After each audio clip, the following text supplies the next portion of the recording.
Hey guys, I was going to show you how to do a little bit of collage. So this is my board, and I don't even mind, like, if you look at this really closely, there's actually shoe prints on it, and it's actually got like a little bit of a flaw right here on the one side. I don't mind that because I'm going to be covering it with a bunch of materials. So one of the first things that I'm going to do is, you can see I have my board here. That's the black thing that you're seeing. Then I've got a bunch of different materials. I'm actually going to be creating an iris drawing, and so I've gotten some catalog materials that I have here. There are some pictures. I don't know if I'm going to use the pictures. I'm probably just going to use the text that's in here, but I have printed out a bunch of the order forms that I normally use. I actually do a lot of gardening at my house, and so I'm going to be using that. And then I also have a poem. What I did in this poem is I actually just repeated it over and over. It actually is about this thick on the page, and then you can actually see it repeats here, hopefully. And then I'm going to rip those up, and eventually I'm going to collage those onto this blackboard. So I'm going to just show you, basically I'm just going to be tearing these into different sections. One thing I do want to do is I do want to tear off the margins. And I do need to be careful so that I don't accidentally waste a lot of the paper that I have here. I'm just going to rip this into another section, try to get that margin off again like I had mentioned before. Same thing here, rip it into smaller pieces. Eventually, once I get all of these ripped into smaller pieces, what I'm going to do is I'm going to put all of the things into a plastic bag. That way I've got it all protected in case I have to go from one day to another. That way I can put all of my materials in one place and they're all organized for me. So as you can see here, I've got a bunch of my ripped pieces of paper with text on it on my board, and I've kind of tried to spread them out a little bit so that I can see about how much it's going to take me. I do also have some in reserve that I'm going to be putting on top of them. I actually saved what I thought were the more interesting pieces. There's some that have the Latin names of the iris on here, and also that poem that I was repeating over and over I have saved in a separate area because I want to put those on the top. And again, I have images here that have the Latin names of the different irises, as well as the poem that I repeated over and over. I want to put those toward the top.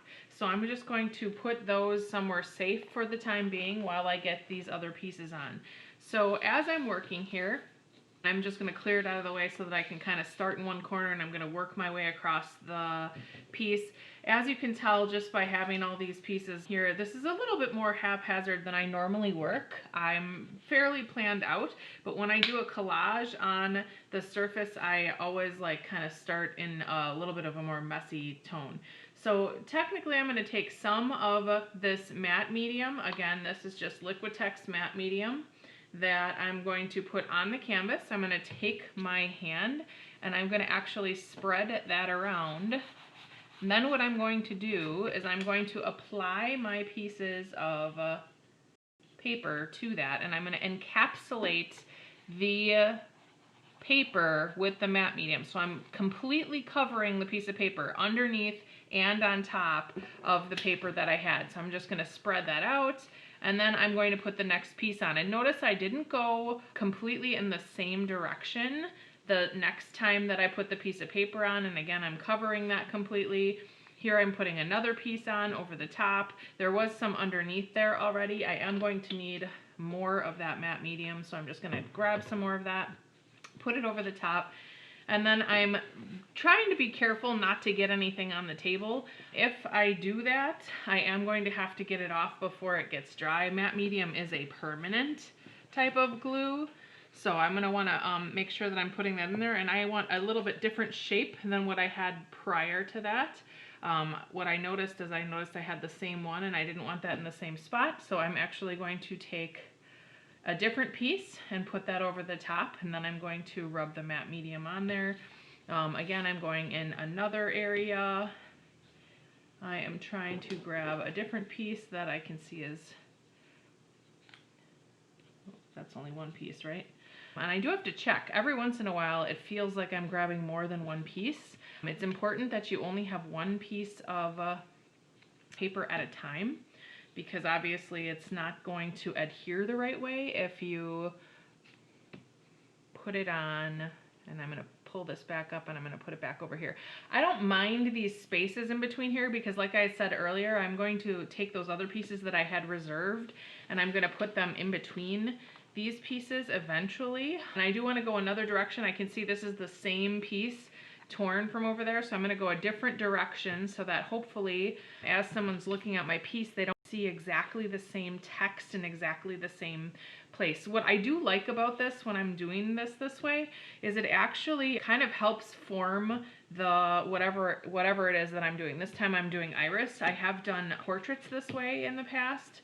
So just so that you're aware, you do want to, again, just go different directions as you're putting the different pieces on, because that's going to help the piece overall at the end.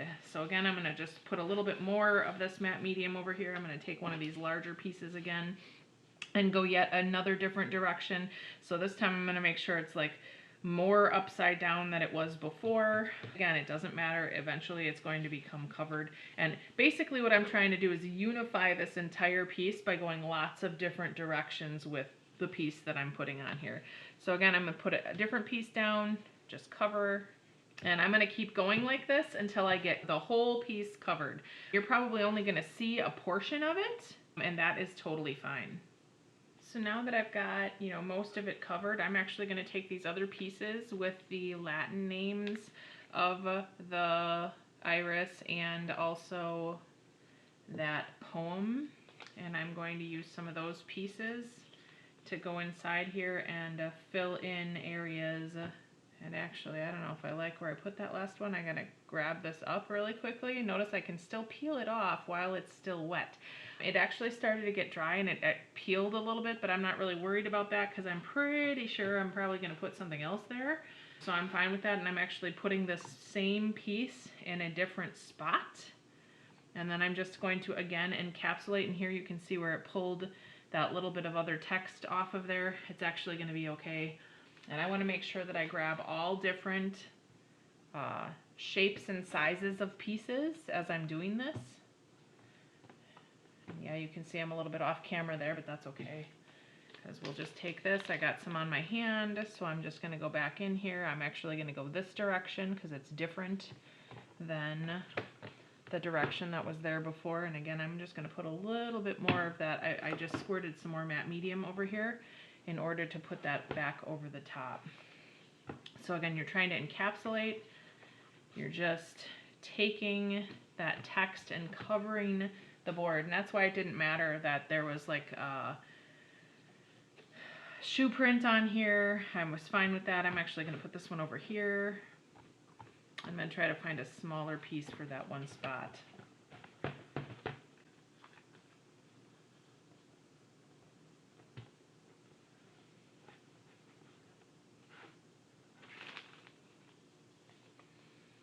This one might be perfect for there.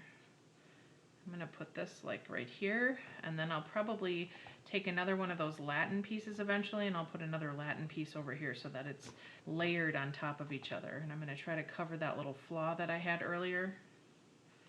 Then I'm going to take another one of these pieces and put it here, but I'm going to go a different direction, because that way your eye hopefully gets tricked into thinking that's something different. Then I'm actually going to grab another one of these shapes because I don't want to repeat again. And I could even tear this into another spot. And then what I'm going to do is go up here at the top, and I'm going to try to put that in here. Now this is where it becomes a little tricky, because there's that one part in here where this board had a little bit of a flaw in it and it's kind of bumpy there. So I do have to be careful. I'm going to also have to be careful when I'm drawing or painting on top of that, because that's going to want to create a problem that I'm probably not going to like. So here I'm lifting it up off the table so that I don't get that on the table as much as I can. I'm going to put another piece over here and try to cover this area. And sometimes you got to like rotate the pieces around until it like fits. So that's pretty good for there. Oh, I did miss one spot, so I'm gonna have to fill that eventually. I'm gonna rip this a little bit again because I'm gonna take this and go right here, and then I'm gonna have to find those same Latin names of the order form for when I was doing my gardening, and I'm gonna have to cover some areas because I don't want the same text all in the same spot. This one looks like this is probably good for the corner. Sometimes what you can do in the corner too is you can actually like get the paper wet with the matte medium, and you can kind of like rub it over the edge, and it like actually goes on the back. So what happens here is you can see there's some where I actually folded it over the top, and that's just because I didn't want to have to try to rip it. So now that I have most of this covered, I am going to want to let it dry. But before I do that, I can actually see there's one other little spot here that I didn't quite get. So I'm going to take some of that matte medium, and I'm still going to go back in here, and I'm just going to cover that spot just to make sure that all of the areas are pretty much covered with the text that I have there. Once I have that done, then I can decide if I'm going to do a color field on top of this, and then I'm going to actually start doing my drawing or painting over the top of it. One other thing I wanted to point out about my hands here, hopefully you can see I was using my hands to rub all of those pieces of text onto my board, and you can see I've got matte medium, well, and obviously I've got some issues with my fingers.